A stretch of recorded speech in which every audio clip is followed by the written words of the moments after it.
ഇന്ന് ഞാൻ തയ്യാറാക്കുന്നത് ഇഞ്ചിത്തൈരാണ്. കല്യാണ സദ്യയിൽ വാഴയിലയിൽ 1 സ്പൂൺ വെള്ള കളറിലുള്ള ഇഞ്ചിത്തൈര് വിളമ്പുന്നത് കണ്ടിട്ടില്ലേ? അത് നമുക്ക് എങ്ങനെയാണ് തയ്യാറാക്കുന്നതെന്ന് നോക്കാം. അതിനുവേണ്ടി ഒരു വലിയ കഷ്ണം ഇഞ്ചി, 4 പച്ചമുളക്, കുറച്ച് കറിവേപ്പിലയും ഒരു ചെറിയ ബൗള് തൈരും എടുത്തു വച്ചിട്ടുണ്ട്. ഇനി ഇഞ്ചി ചെറിയ കഷ്ണങ്ങളാക്കി നമുക്ക് അരിഞ്ഞെടുക്കാം. പച്ചമുളകും അരിഞ്ഞു വെച്ചിട്ടുണ്ട്. തൈരൊന്ന് കട്ടയില്ലാതെ ഉടച്ചെടുക്കുക. മിക്സിയിലിട്ട് അടിക്കണ്ട, ഇതേപോലെ സ്പൂൺ വെച്ച് നന്നായിട്ട് ഉടച്ചെടുത്താൽ മതി. ഇനി നമുക്ക് സ്റ്റൗ കത്തിക്കാം. പാൻ അടുപ്പിൽ വെച്ച് നന്നായിട്ട് ചൂടാകുമ്പോൾ 1 ടേബിൾ സ്പൂൺ വെളിച്ചെണ്ണ ഒഴിച്ച് ഇഞ്ചി ഒന്ന് നന്നായിട്ട് വറുത്തെടുക്കാം. ഇഞ്ചി വറുത്ത് വരുംതോറും ചുരുങ്ങി ഇതിൻ്റെ ക്വാണ്ടിറ്റി കുറയും. അപ്പോൾ ഞാനിപ്പോൾ ഒരു ചെറിയ ബൗൾ തൈരിനുള്ള കറിയാണ് വെക്കുന്നത്. തൈര് കൂടുതലുണ്ടെങ്കിൽ ഇഞ്ചിയുടെ അളവും കൂട്ടേണ്ടി വരും. ഇഞ്ചി നന്നായിട്ട് മീഡിയം ഫ്ലെയിമിലിട്ട് വറുത്തെടുക്കുക. ഇതേപോലെ വറുത്ത് കഴിയുമ്പോൾ അതിൻ്റെ ക്വാണ്ടിറ്റി കുറഞ്ഞിട്ടുണ്ട്. ഈ സ്റ്റേജിൽ നമുക്കിത് വേറൊരു പാത്രത്തിലേക്ക് മാറ്റാം. കരിഞ്ഞു പോകരുത്.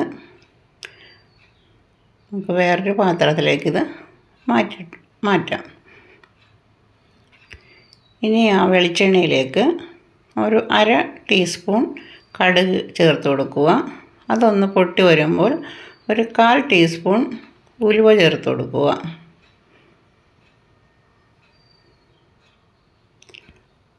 രണ്ട് വറ്റൽമുളകും കൂടി ചേർത്ത് കൊടുക്കാം. നന്നായിട്ടൊന്ന് വഴറ്റി അതെല്ലാം ഒന്ന് പൊട്ടി വരുമ്പോൾ അതിലേക്ക് കുറച്ച് കറിവേപ്പില ചേർത്ത് കൊടുക്കാം. പച്ചമുളകും കൂടി ചേർത്ത് കൊടുക്കാം.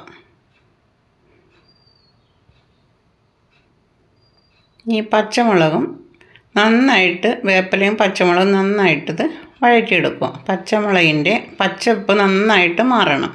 അതുവരെ നന്നായിട്ട് മീഡിയം ഫ്ലെയിമിലിട്ട് വറുക്കണം.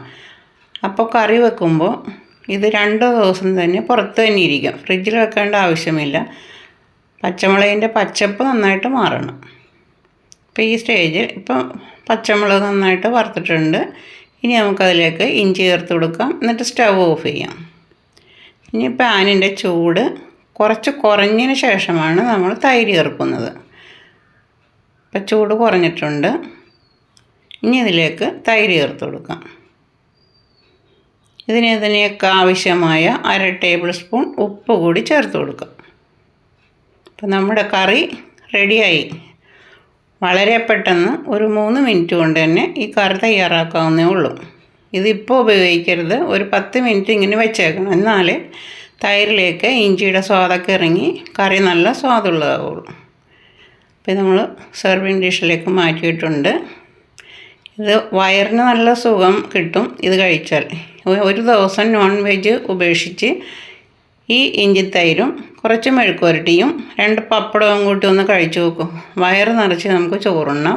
വയറിൻ്റെ ഗ്യാസ് പ്രോബ്ലവും വയറടപ്പും എല്ലാം മാറിക്കിട്ടും. നല്ല സ്വാദുള്ള കറി നിങ്ങളൊന്ന് ട്രൈ ചെയ്യുക. ഈ റെസിപ്പി ഇഷ്ടമായ ലൈക്ക് ചെയ്യുക, കമൻറ്റ് ചെയ്യുക, ഷെയർ ചെയ്യുക, സബ്സ്ക്രൈബ് ചെയ്യുക. അടുത്ത വീഡിയോയുമായി അടുത്ത ദിവസം